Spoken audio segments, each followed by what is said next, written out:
Kisah ini bermula jauh sebelum kita dilahirkan, tentang seorang nabi agung, Musa alaihissalam, manusia pilihan yang istimewa karena bisa berbicara langsung dengan Allah. Suatu ketika, kaumnya bertanya, "Wahai Musa, adakah di muka bumi ini orang yang lebih berilmu darimu?"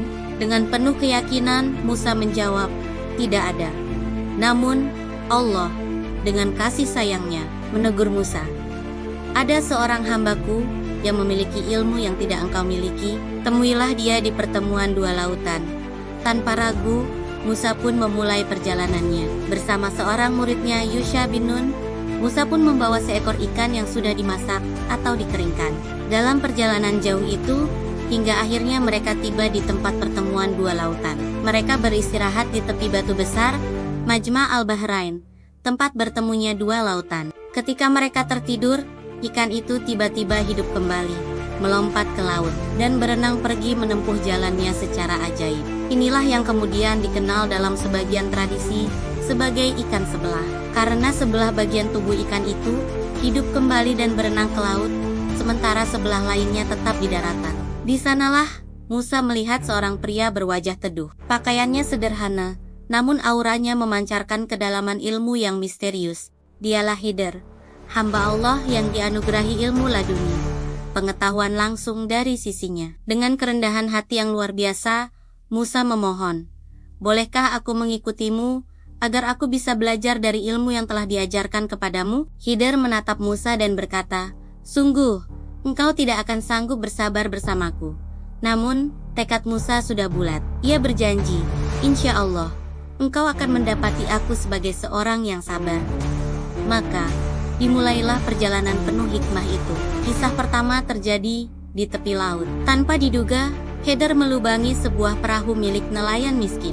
Musa, dengan rasa keadilannya yang tinggi, terkejut dan bertanya, "Mengapa engkau merusaknya? Apakah engkau ingin menenggelamkan penumpangnya?" Khidir hanya mengingatkan dengan lembut, "Bukankah sudah kukatakan, engkau tidak akan bisa sabar bersamaku?" Perjalanan berlanjut.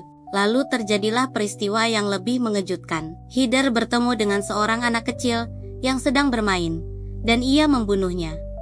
Musa tidak bisa lagi menahan diri. Dengan nada tinggi ia berkata, "Mengapa engkau membunuh jiwa yang suci dan tidak berdosa?" Lagi-lagi, Khidir mengingatkannya tentang syarat kesabaran. Hingga akhirnya, mereka tiba di sebuah desa yang penduduknya sangat pelit. Tak seorang pun mau memberi mereka makan atau tempat berteduh. Anehnya, di desa itu Khidir justru melihat sebuah dinding rumah yang hampir roboh, lalu ia memperbaikinya hingga tegak kembali tanpa meminta imbalan apapun. Musa kembali bertanya, "Mengapa engkau melakukannya secara gratis untuk orang-orang yang tidak mau menolong kita?" Saat itulah Khidir berkata, "Inilah saatnya kita berpisah." Sebelum pergi, ia membuka semua tabir rahasia di balik 3 perbuatannya yang aneh. Perahu itu, jelas Khidir, "Aku lubangi karena di depan sana ada seorang raja zalim yang akan merampas setiap perahu yang bagus. Dengan sedikit cacat, perahu itu akan selamat dan tetap menjadi milik para nelayan miskin." Adapun anak kecil itu, kedua orang tuanya adalah orang-orang saleh. Jika ia tumbuh dewasa, ia akan menjadi seorang yang durhaka dan menyeret orang tuanya ke dalam kekafiran. Maka Allah ingin menggantinya dengan anak yang lebih baik dan lebih berbakti. Dan dinding yang kuperbaiki itu, lanjutnya, di bawahnya tersimpan harta karun milik 2 anak yatim. Ayah mereka adalah orang yang saleh. Allah berkehendak agar harta itu tetap aman sampai mereka dewasa dan bisa mengambilnya sendiri. Semua yang kulakukan bukanlah atas kemauanku sendiri, melainkan atas perintah Allah.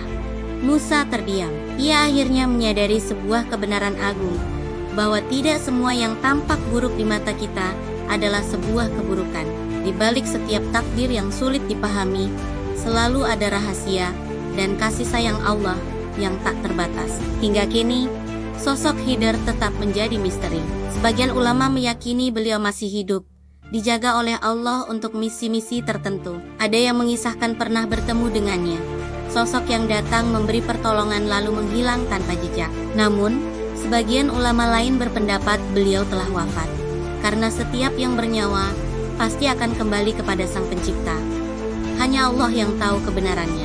Namun yang pasti, Pelajaran dari kisah ini akan terus hidup. Pelajaran tentang kesabaran dalam menghadapi ujian. Dan keyakinan bahwa setiap peristiwa, sepahit apapun, selalu menyimpan rahmat tersembunyi. Dan mungkin, setiap kali kita berusaha sabar saat dilanda kebingungan, dan tetap percaya pada skenario Tuhan yang belum kita pahami. Disitulah spirit kebijaksanaan Heather hidup di dalam hati kita. Terima kasih sudah menyimak. Jangan lupa untuk subscribe agar kita bisa terus belajar bersama. Sampai jumpa di video berikutnya.